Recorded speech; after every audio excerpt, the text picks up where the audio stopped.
So guys, welcome to the channel Cat Comrade, and in today's video we are going to learn about how to close this all windows at once without wasting your time by clicking in all the things and saving it all and doing all the long job. Today I'm going to teach you a very simple way to close all the window and also saving it all.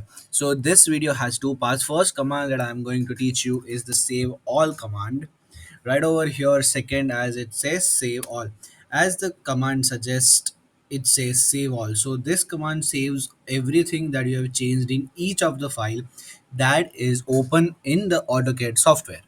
And the second thing which I'm going to teach you is about the close all command. That right over here, close all command closes all the windows that you have saved.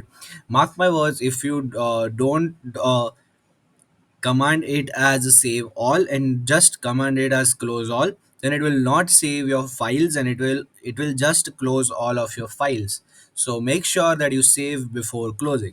So after pressing enter or for this command, it will also ask you to, do you want to change all the save all the changes? Just to be sure, just press yes and go forward with it, and it will just close all the files that are open in your AutoCAD software.